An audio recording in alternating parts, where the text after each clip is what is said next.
reflect those of WSMN, its owners, and/or associates. Lisa and Robin are two fun friends diving deep into conversations where nothing is taboo. They believe in eating dessert before dinner and wearing the bikini. They're allergic to labels, authority, and cheap shoes. Currently, they're launching themselves through life being the good time, bold enough to take risks and inquisitively asking, what's next? They hail from New Hampshire, but they could be anywhere dressed in cute clothes. If they had to share a tombstone, it would read, "Curiosity killed these cats." Your hosts, Lisa and Robin on the mic. Welcome to Lisa and Robin on the mic. You are listening on WSMN 1590 AM, 95.3 FM. You can always watch, stream, and listen on YouTube as well as WSMN.live. Good morning, Robin. Good morning. We are in cute outfits today.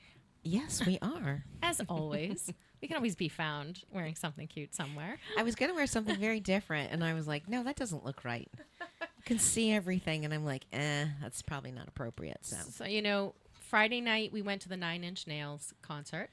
Yes, tell us how it was. It was amazing. I will tell you all about it. But what was funny was we're staying in the hotel before we go to the concert because we're going to sleep over. And everyone in the elevator is in goth. You know, leather pants, leather skirts, leather bustiers, leather. And I'm in white jeans and a white kind of lacy top. And I text my sister-in-law, like, we're not dressed appropriately for this. And she's like, no, we're definitely not goth enough. I'm like, I needed high boots with like some kind of chunky plaid heel. Girl Scout little skirt with some kind of like inappropriate, or I could have even worn some of my motorcycle stuff. Yes. Because I feel like out of context, my motorcycle stuff's like, what are you wearing? Right. Oh, a concert? Yes. On a motorcycle? Yes. These are appropriate Yes. outfits. So, and Did you have at least a leather jacket? I did not. It was really warm out. So I'm prefacing that with I almost could wear a different outfit for today's guest. Yes. Yes. So today's guest is actually one of my clients, and his name is Colin Schleifer. And he grew up in Connecticut, moved to Boston, and attended Boston University. I'm going to tell you some really fun things about him. So he is a modest real estate investor, as he says, modest. He has been my client for several years. And one of the best things I found out about him, because you get to know your clients year over year when you're doing multiple transactions, is that he was the front man for a metal band called Diecast. Nice. So we have a rock star. We have a rock star in our midst. So I want to welcome Colin. Welcome. Thank you guys for having me. Appreciate it. We're so excited. I'm actually going to go through a little bit of this with Robin's glasses that needed to have a higher focal. So in 1998, the band released their debut LP called Undo the Wicked and toured extensively across the United States to support its release. In an attempt to garner attention from larger record labels, the band next recorded a self-funded and self-distributed CD sampler, which included versions of future fan favorites called Solace and Disrepair. The band toured the United States and Canada nonstop for the next year. Amid the buzz surrounding these releases, the band signed with a New Jersey-based record label, Now or Never Records, which had major label distribution deals in place, ensuring placement in national retail chains throughout the country. The signing enabled Diecast to record their second full-length album entitled Day of the Reckoning. Let's see. And I cut off some of this. And this is when you opened for Alice Cooper, Seven Dust, Drowning Room, and The Cult. So you were the opening band for that. Fantastic. And then in 2001, they were invited to showcase for industry executives at the renowned South by Southwest Festival in Austin, Texas. So we have to talk about Austin. And then it goes on. I mean, they secured opening slots for Slayer in the God Hates Us All tour. They were one of the most popular metal tours of the era, with attendance routinely 10,000 plus range at each date. The band also played larger metal festivals during this time in both the U.S. and Europe. Upon completion of the tour cycle for Day of Reckoning, the band decided to focus their attention towards a new album. And then they had some label issues. At this point, founding member and vocalist Colin parted ways with the group in May of 2003 to pursue other professional interests. And now he's just like a rock star in his other businesses. Nice. He's still a rock star. So, Colin, why did you start a band? A metal band. So, okay, I I don't know how do I say this. I was an angry kid growing up. Yes, we were angry I think too. we're all angry. That's why we growing love up. that music. Yeah, and a lot of people have the misconception that that kind of music makes you angry, and it really is the opposite. It's an outlet to express anger and place it somewhere a little bit more constructive than some other places might be. And so I started by going to hardcore shows in New York City and Connecticut when I was growing up. I grew up in Connecticut, not far from the city, and he was down there in southern Connecticut and Fairfield County that I used to go to. Became friends with some of the people that are in bands back then, and just thought to myself, this is something I want to do, and started a couple bands in high school, but they really didn't go anywhere. And I knew when I went to college it was going to be in a city because I grew up in the country, and that was my opportunity where I finally had the freedom to really go out and find the right people. And so when I got to Boston University, I just decided, forget school. We'll just put that off to the side for a second. I attended classes most of the time, but I focused most of my attention the first 2 years of college trying to piece together like the perfect band. And so I would flyer all over the place. The internet was very new back then. This is like, mid to late 90s. There was like bulletin boards and things like that. It wasn't the internet as we know it today. There was no social media, none of that stuff. So you had to kind of get your hands dirty. And I went out and put sort of bandit posters everywhere around Kenmore Square and everywhere in Boston. And then I realized I'm an idiot. I'm going to all these shows. Why am I putting these things on street signs? I should be handing them out at the shows. I'm not joking. It took me 3 months to come to this epitome. I was 18. What can I say? Right. And so not a marketing genius. And so I started handing flyers out outside shows when people were in line, and that's when I started getting hits. And it took me a while, but eventually I found another group of people looking to put together a band, and they were much further along than me. They'd already had pretty much all the pieces in place except for a singer. And so I ended up auditioning for them, whereas I thought I was going to be auditioning people. So yeah, I mean that's sort of what got me from the starting point until when I met the guys in the band. And that band had a lot of moving parts and different members over the years. So As bands do, I think. They do. Yeah. I think you're taking something that is actually a creative outlet. So then you have all these creatives participating in it, and everyone has their own creative ideas, and that's why like when bands are really great and cohesive, it's so amazing. But then you have like the Guns N' Roses where half the band thinks the front man's a prima donna because he is a prima donna, and he's like, you know what I mean? So you that I think just is the constant. Well, I think the thing about a band is it's a lot of people say this, and it really is true. It's similar to a marriage in some regard, because if you're married for a long time, well, really over the course of any length of time, you're going to change as a person in subtle ways and some not so subtle ways, and the dynamics within the band changes over time as your career takes different paths and whatnot, And even success. Yes, success absolutely changes the dynamics in almost every band. And so there's going to be people coming and going because sometimes the dynamics don't shift in their favor, or they feel they've been mitigated in some way, or some unspoken slight has happened that you don't know about, and they're not good about communicating it. It's like being married to 4 people instead of 1.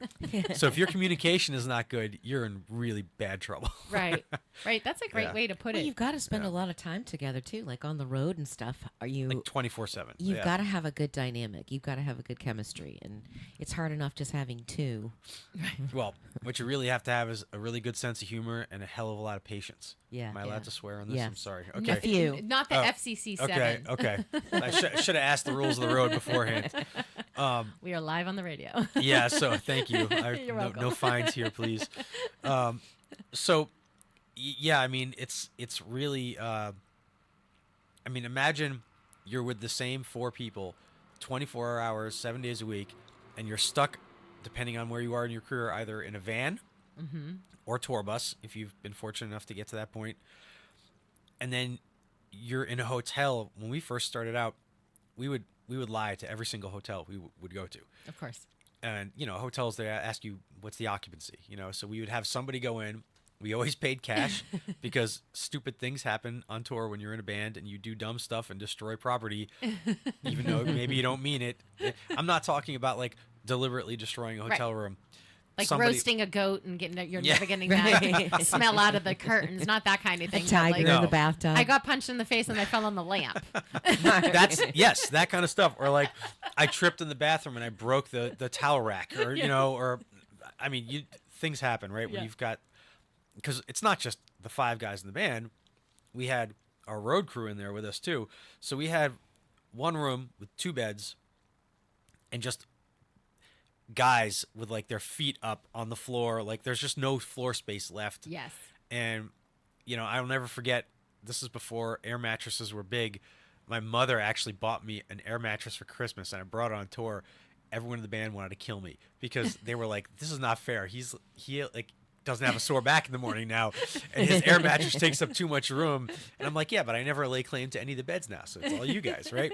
They didn't see it that way. So a couple times. And no one else bought another airbag. Right. Oh no, of course not, because no one wanted to be that guy. But more than one occasion, I found like a knife hole in my air mattress. There was a lot of Shenanigans. Yeah, I mean, that's a perfect word for it. Some really disgusting stuff happens in those hotels, but you can imagine you've probably got 10 to 12 people in one room. In one bathroom. One bathroom. Everyone's got to take a shower. No one smells good. Yeah. Inevitably, not everyone's going to be able to take a shower when you're in there, and you're not staying at the Four Seasons where just go down to the spa and everyone get their own shower. You're not staying at the Four Seasons. It's like Rick's Flea Shack, and like I mean, I forget, we were in Tennessee maybe one time. We stayed at this hotel, and the front door of the room had a hole in it. Like I'm talking about a hole bigger than your head. You could see in from the parking lot. Oh my God! Stick your arm through and just open the lock from the inside. It was it was so egregious. This was probably one of the worst places we ever stayed. It had rubber sheets. Oh God! There was bugs clearly everywhere, but we had nowhere else to stay. And I made the decision. I'm like, I'm sleeping in the van. I can't do this. Like, I just couldn't do it. And they were like, awesome, more floor space for us, And I was like, all right, well, enjoy your lice that you wake up to in the morning and whatever Bed else. bugs, fleas. Yep. I don't remember us ever having bed bugs, but we must have at some point. I mean, well, I think really bed bugs really started taking off in the early 2000s, actually, like coming through. So we were probably okay up to that point. It was probably just fleas, sand fleas, and lice and various Fortunately, things. by then we had graduated to nicer hotels and better tour accommodations. But yeah, was that part of the rider, the contract rider? If we come, we have to stay in at least 2 rooms. Oh, we never got hotels as part of our riders.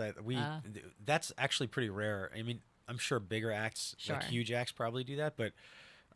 And this is also 2025, where people even know what a rider is. Exactly. Back in the right, day, you didn't even know to ask. You're just like, we're so happy to be here. I mean, we eventually did have a rider, but it was more like we need a treasure chest of alcohol and priorities. Yes, these are the priorities. We need. You can, when you're drunk enough, you can sleep anywhere. You can sleep in the bathtub. Right. We just need more alcohol. We don't need another room. Yeah. We need more alcohol.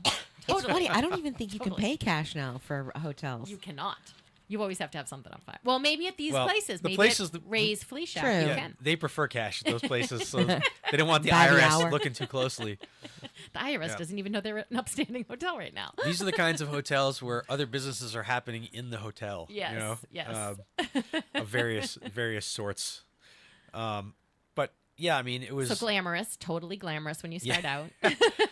It's funny though, because I can look back on it now, and it's very funny, and I was too young to realize what a ridiculous situation we were in, because what did I know? Right. 18, that's the time to do that. Yeah, because you don't know any better. You're like, oh, great, I have a place to stay. I'm with all my buddies. Who cares if there's, stains from something 2 feet from my head, and I don't know what it is. You know, I mean, it's, Yeah, it's yeah. like I'm gonna Curly put stains hairs on on that your later. pillow. Yeah, I'm putting Yeah. stains there later. Don't you worry. you just learn to not examine too closely Yeah. because Don't you're turn so the lights tired. on. Yeah, Yeah. don't turn the lights on. Yeah. Pass out, wake up in the morning, leave. We didn't come in with black lights, I guess is what I'm Yes, saying. You know, I yes. mean, that would have been a horror show. So Keep the lights low. And also, we didn't have those shows that went through hotels and told everyone like Yeah. what was on the comforter. We were like, we had to be alerted to that later We on. just in lived in ignorant television. bliss that, like, Yes. yes, they washed the sheets. And Yes. yes, that's just an old stain that didn't come out. well, the best though was when we actually got a hotel, because more often than not we would end up staying at a fan's house after. Like early on, I would like be at the end of our set and I'd be like, you know, hey, we have a 12-hour drive tomorrow. We're looking for a place to crash. You know, if anyone, we didn't really feel like doing this, but we would say if anyone wants to party with the band, let us know. Yeah. Like crash at your place. So more often than not, we would get someone to be like, yes, you know, come over to my Yeah. house. We'll have a big party. But the problem is, inevitably, when you go over to these people's houses, and I don't know if it was just our fan base or what, they had like 12 cats all the time.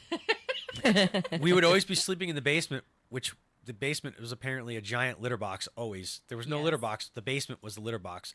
So we'd be sleeping on like cat piss stained, Yeah. you know, carpeting. And I don't know if you've ever smelled dry cat urine. It's got a Yeah. very distinct smell, which I'll never forget Yeah. because I smelled it like 100 times. And you just never wake up. You never know when you're going to wake up with something on you, Yeah. you know, or on your face if Yeah. you rolled off your sleeping bag. And you just got used to it. It's amazing what you can get used to. Yeah. Especially when it's free. Right, right. And it's part of the experience. You're, you know, euphorically singing. You've got all your fans there. Like, this is part of the party.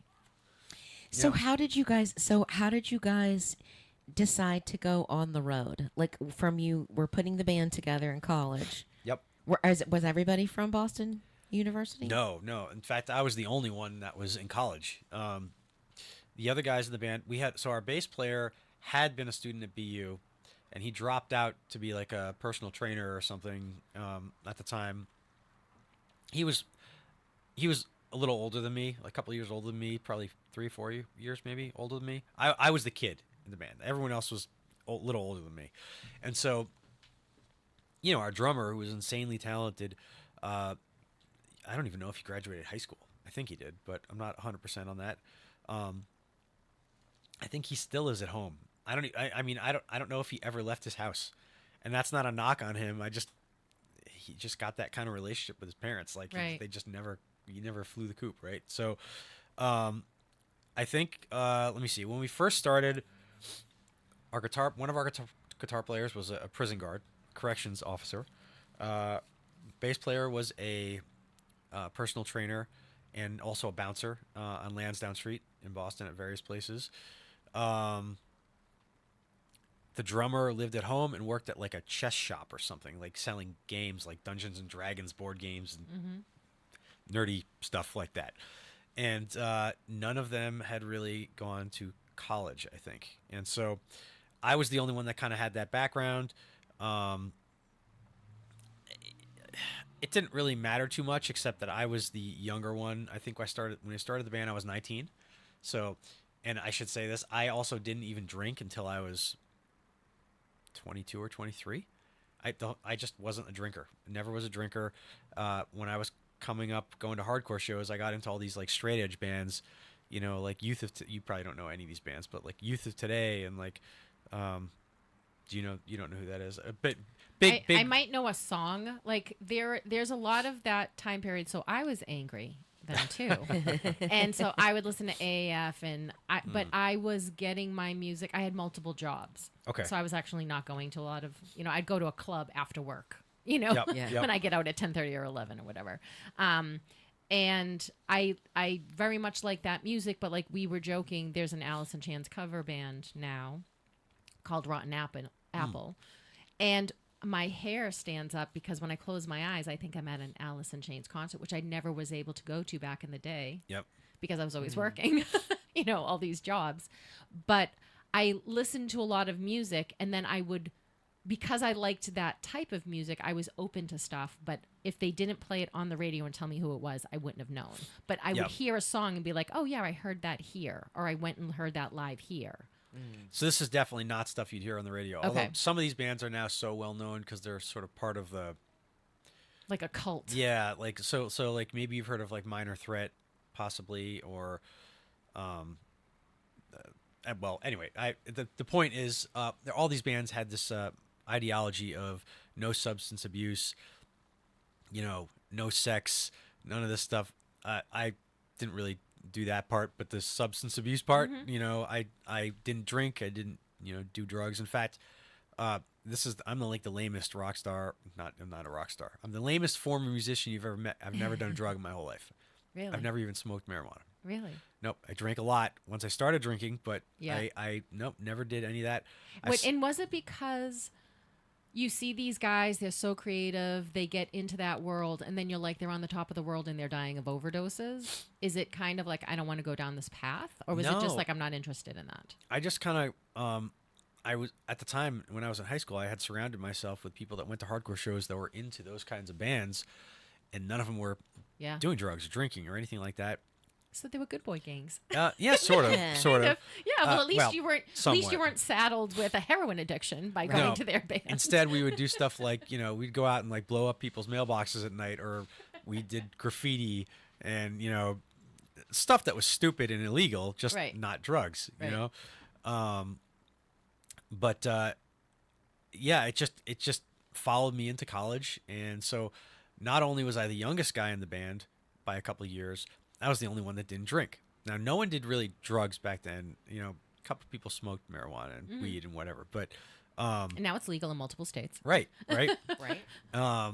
But we had a rule, which eventually ended up getting broken. But we had a rule where you could drink and smoke weed, and that was it in the band. Like you couldn't do anything else, and that stayed pretty consistent until towards the end.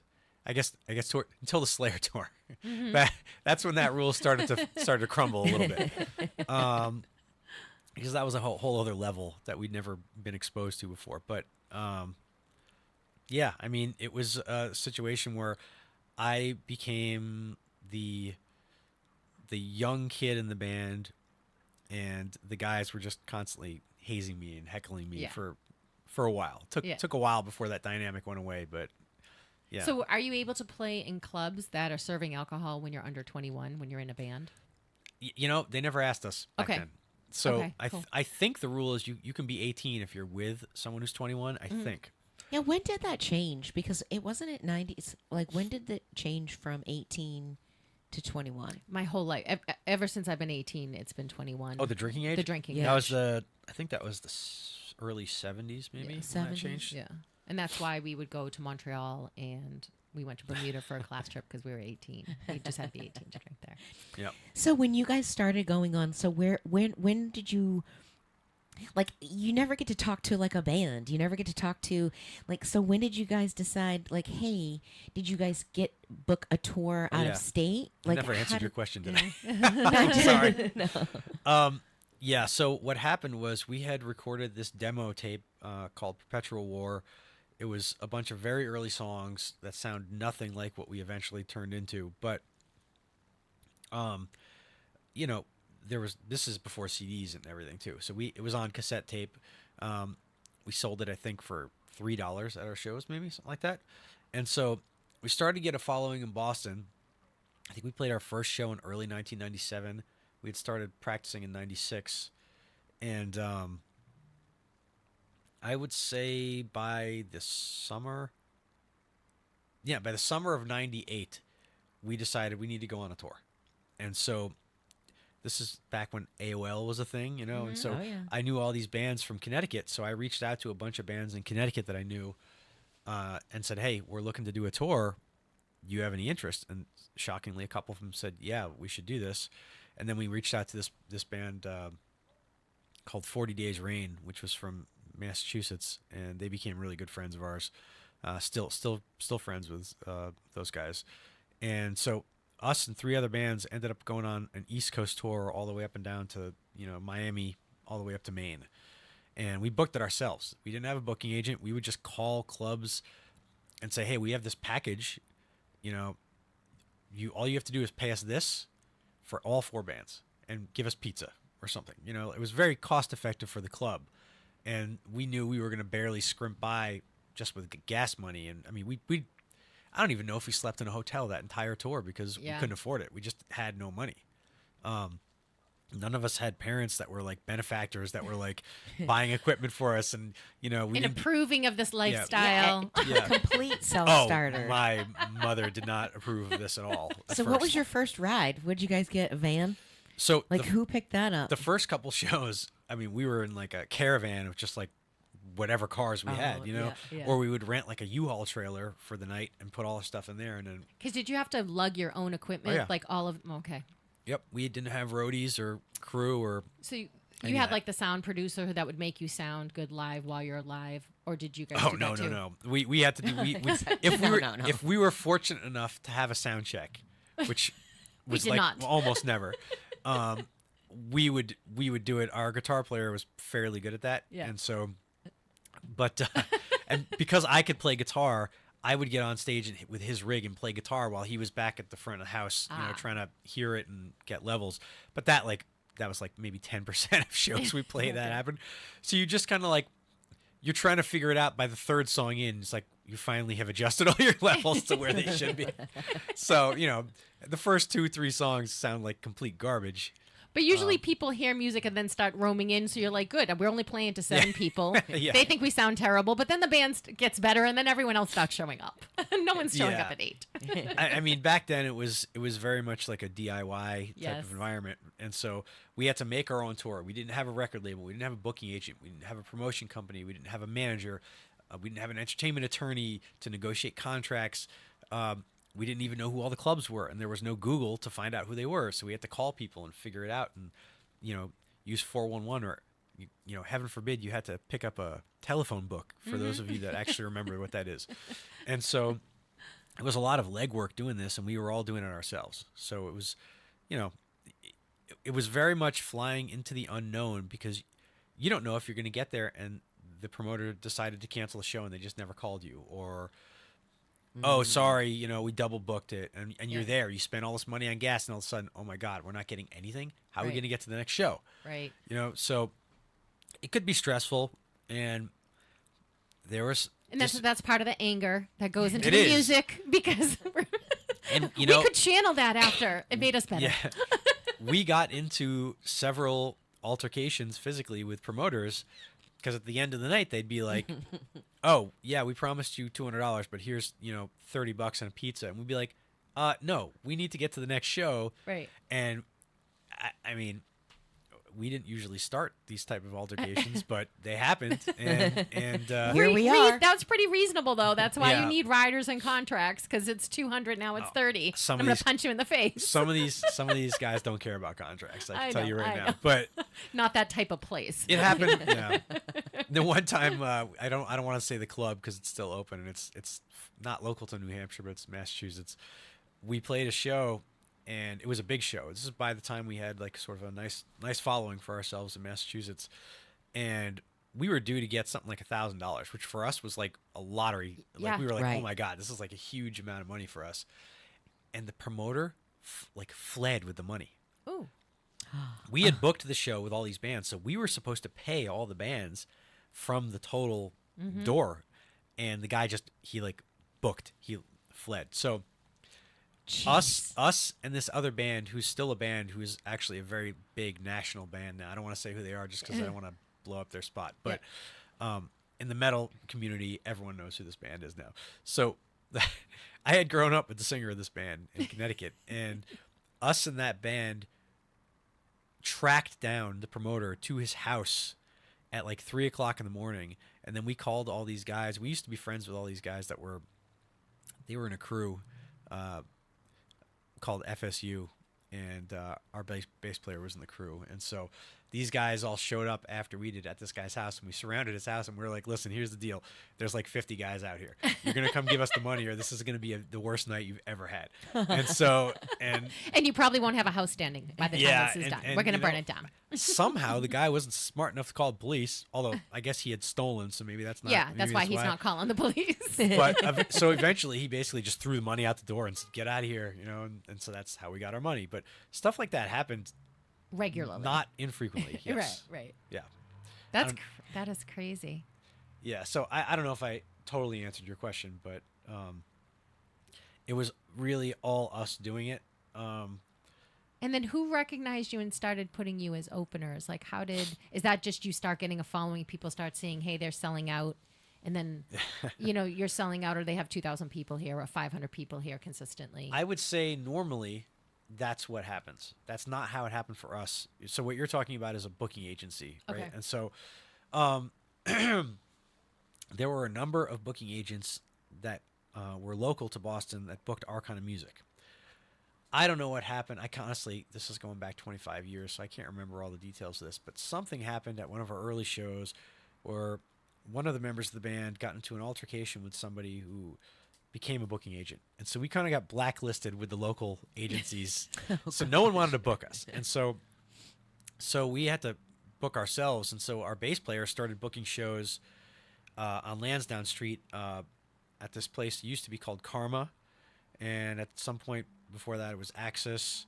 Oh, I remember Axis. And then me and the bass player at the time, we lived in Alston, if you're familiar with that part of Boston.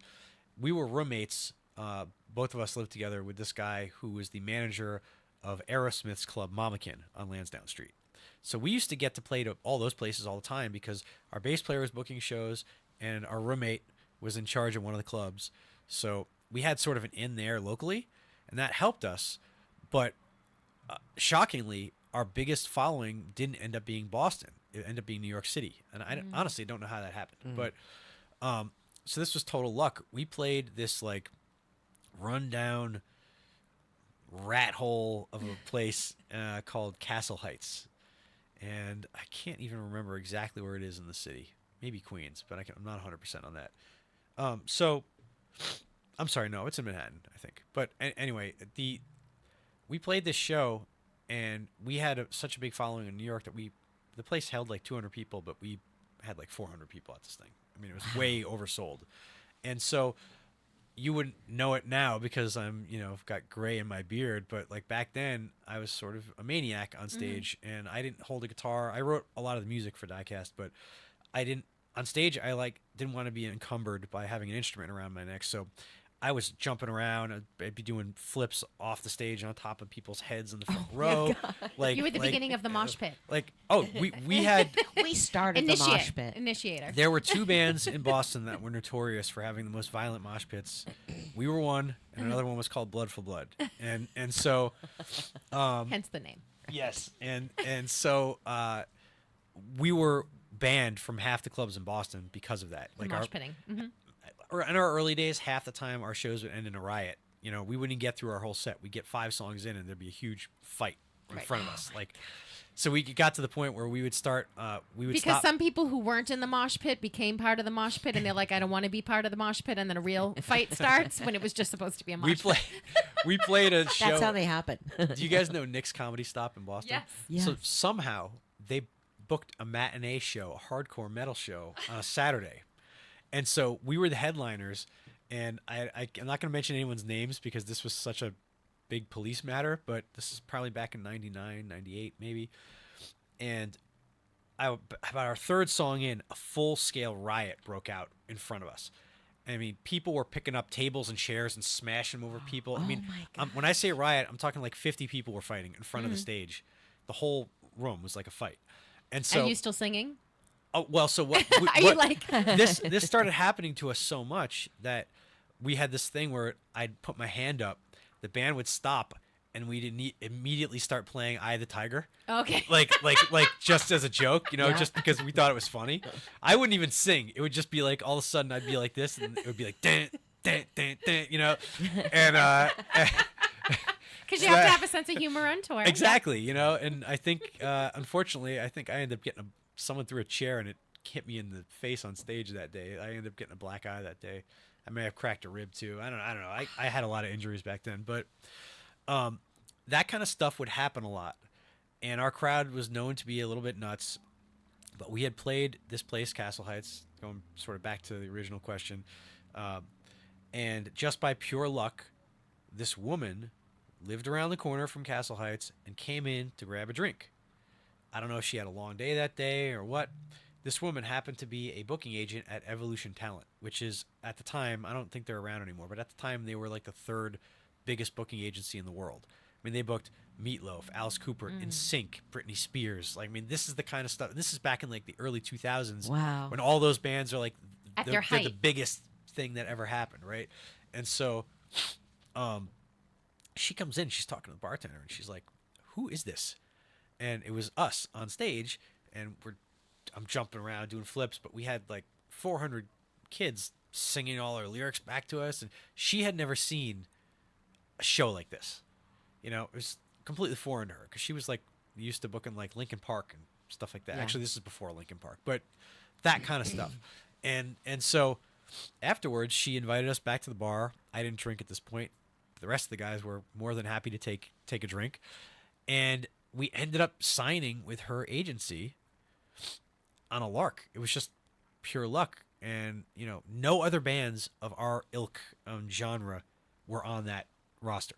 Wow. We were like the only ones, and we were not marketable in the traditional sense of the word. So we were like kind of scratching our heads, like, why does this woman want to book us? You know, and she decided to get, and she's like, I've booked you guys a show at the Vanderbilt Theater in Long Island, opening for the Cult. And we were like the 80s Cult? And she's like, yes. I'm like Firewoman, that one. And she's like, yes. I'm like, you realize that's completely not the audience that we have. And she's like, yeah, I want to see how you do with an audience that's not yours. I was like, okay, Wow. this is gonna be interesting. So we decided to pepper our set with a couple covers that would appeal to that crowd. And so I think we did a cover of like I Want to Rock by Twisted Sister. And I forget, we did one other one too. But the crowd liked us somehow. Like I was really surprised. Now, and I don't want to speak ill, but we'll just say we didn't get along so well with the Cult. I was very excited because I love 80s hair metal. Like Yeah. I'm so into like glam metal and all that stuff. Like I know an inordinate amount of trivia about that era of music. It's like stupid. But so I was excited, and Matt Sorum from Guns N' Roses was their drummer for that show. So I was even more excited because I was a huge Guns N' Roses fan. So I ended up talking to Matt Sorum, who was awesome. Super nice guy. Completely just tolerated Regular. my dumb questions. I was, probably 20 maybe at the time, and asking the dumbest questions I'm sure that he ever heard. What it's amazing is just that you're out there living your life and figuring it out. And that's really what life is all about, and willing to take a chance Yeah. on you. Yeah, I mean, my parents didn't get it, but they started to get it when we got on tour with Alice Cooper. That's when my mom was like, oh, I actually know who this person is. This Yeah. is like someone from my era, kind of, So that show, we'll just leave it at this. The reason we didn't get along with the Cult is because some of the original members would not let us eat until after they ate, and their set was 2 hours long, and by that point all the food had spoiled. So we were very, very angry at the Cult. After that, we'll just leave it there. Maybe they were having a bad day. I don't know. Opening bands get messed with a lot. Yeah. By older, more experienced. It's like Well, a they fraternity kind of a thing. I was just like, gonna say yeah. you're lucky. We're this is part of the hazing process of being Yes. here for us. But I do think that not being allowed to eat is a little weird. That's almost like, like you're training a dog. Yeah. Yeah. You Well, can't eat until yeah. I eat. You can't do whatever till I That stuff say. happens. I mean, some bands that when they're the headliners, they'll put a governor on the front of house speakers, so the opening band can't be as loud as them. So they don't, in venues like this, if you're not loud enough, you're not putting out enough decibels, you won't fill the room with the acoustics, and it'll sound terrible. Headlining bands are, they will limit the amount of decibels sometimes that you're allowed to have, and so that never actually happened to us, but we know bands that it did happen to. Yeah.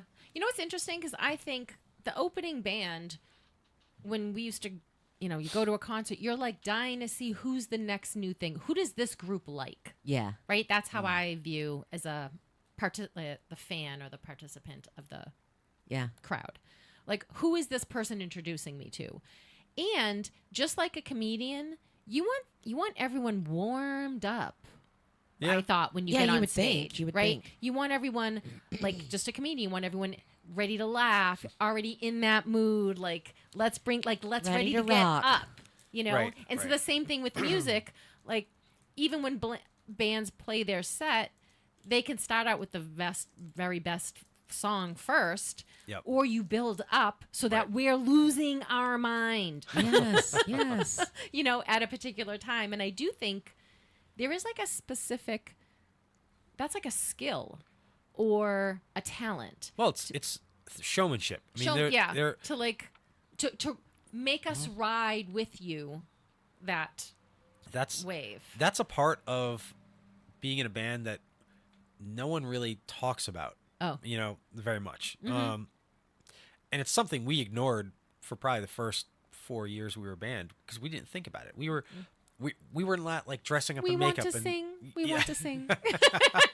Like, but do you know Monty Python? Oh yeah. What are you doing? I want to sing. You're marrying her. No, I want to sing. I mean, people don't think about that though. Especially us. We came from a hardcore band, punk type background where like the aesthetic part of it wasn't like supposed to be as important, and so we had that mentality coming in, almost like this similar mentality like a Nirvana or the grunge era, where like, you know, there was like the antithesis of all those hair bands Yes. with the makeup and the crazy outfits. We just wore whatever we wore. We weren't thinking about that at the time. We haven't even showered.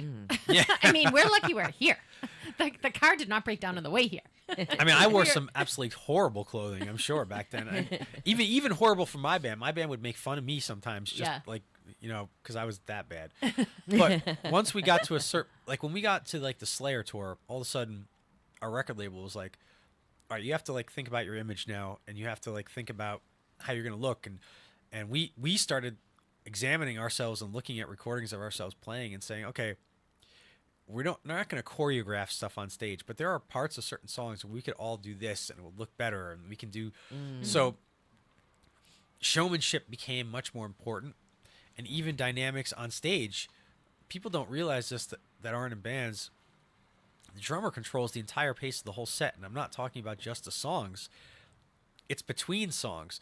If a drummer doesn't have a good sense of when to count in, so for instance, the dynamic between the singer and the drummer is something that gets lost to the crowd, but it's super important because in between songs, maybe there's feedback and I'm doing my spiel, or I'm talking about the next song and, you know, getting the crowd all riled up and everything. The drummer has to be able to sense when I'm wrapping it up to click in at the exact right time, so the cadence of the set keeps going and there's no dead air. Like radio, right? You don't want dead air. The same thing is true on a stage. You don't want dead air unless it's intentional.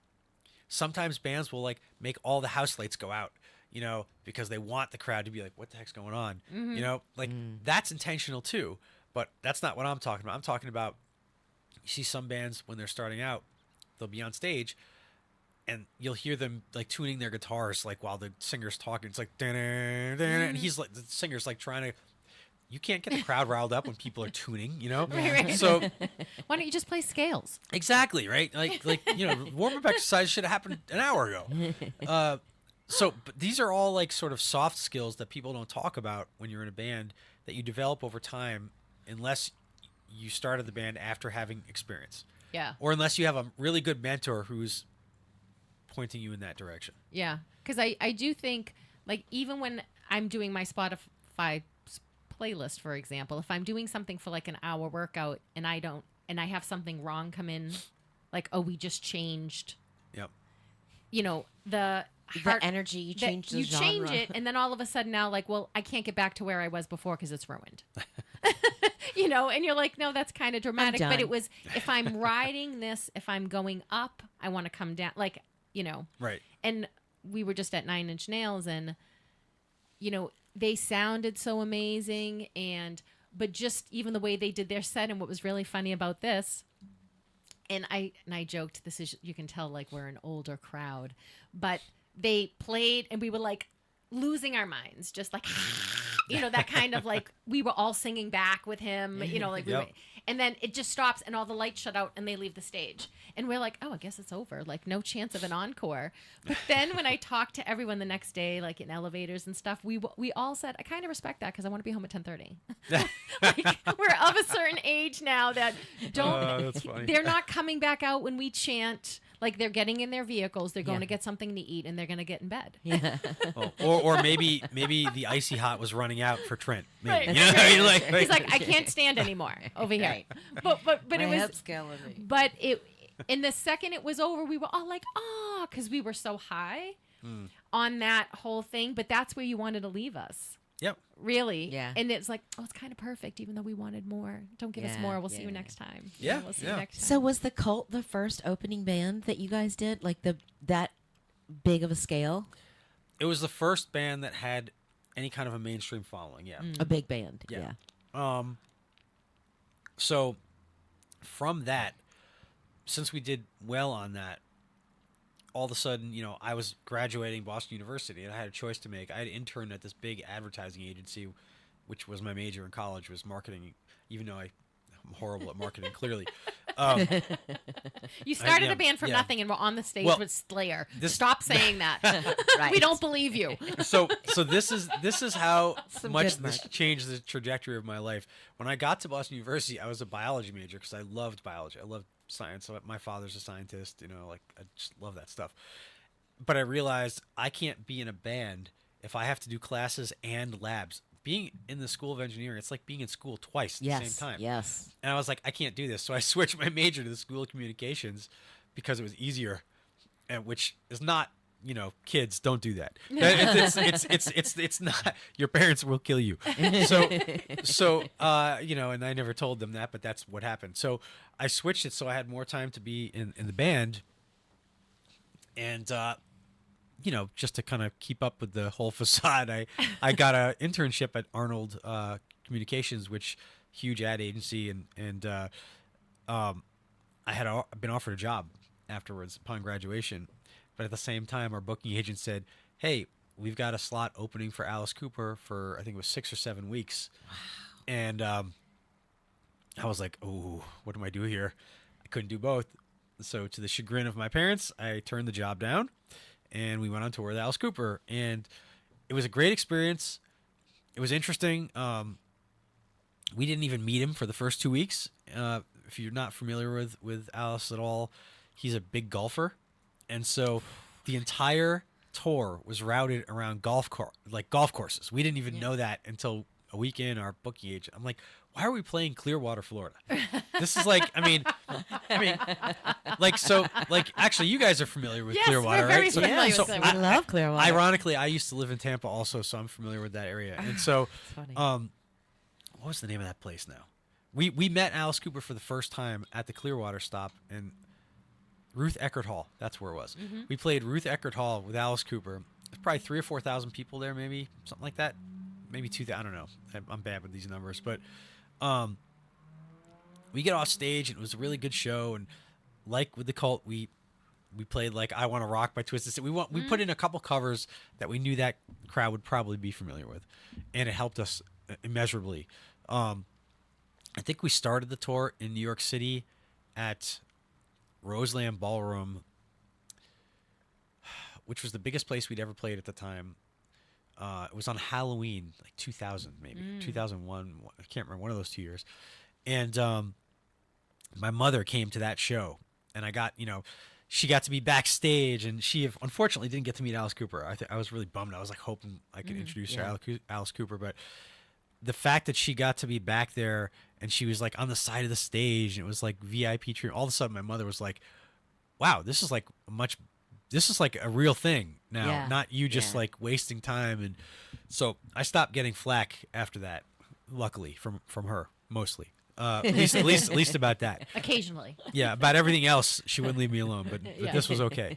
And so, anyway, we met Alice Cooper a couple weeks later at Ruth Eckerd Hall. We just got off stage. We're in our dressing room, which, by the way, this is the first time we've ever had dressing rooms. We were, like, so excited. We had real food and a dressing room and, like, stage times and a sound check. We even got a sound check. It was amazing. But we... we're all like half naked, drying off because we were all sweaty and gross. Alice Cooper just strolls into the dressing room like, "Hey guys," and we were like. I don't know, you can't see what I just did on the radio, but my Covering hands covered my lower private area. parts. Your So, parts. so literally, that's what happened. We were like all half naked, and he was super nice to us, and we were making no money on this tour. I mean, I think we were getting paid like $200 a night. We were playing in front of thousands of people, and the way these bigger tours work, I'm sure they still work this way. We had shirts that had 2 colors. They were horrible shirts. But we would have to match the prices of Alice Cooper's like 10-color shirt. And headliners always make you do that. So he's selling his shirts for $45. Ours usually sell for $8. Yeah. And we had to sell our $8 shirt for $45. We were making no money off merchandise. Because who goes to an Alice Cooper show thinking, oh, I can't wait to get the new diecast shirt. Right. You know? No. So he was so cool. He came in and he bought $1,000 worth of our merchandise and gave it to all his crew members. So they were wearing diecast merch the Oh, whole how tour. cool is that? Oh, that's Cool. awesome. Yeah. All right, well, stay tuned. We have another hour with Lisa and Robin on the mic with Colin Schleifer, former lead singer from Diecast. You are listening on WSMN 1590 AM, 95.3 FM. You can watch, stream, and listen on WSMN.live. We're going to go to the top of the hour with some news, and then we'll be back. Stay tuned.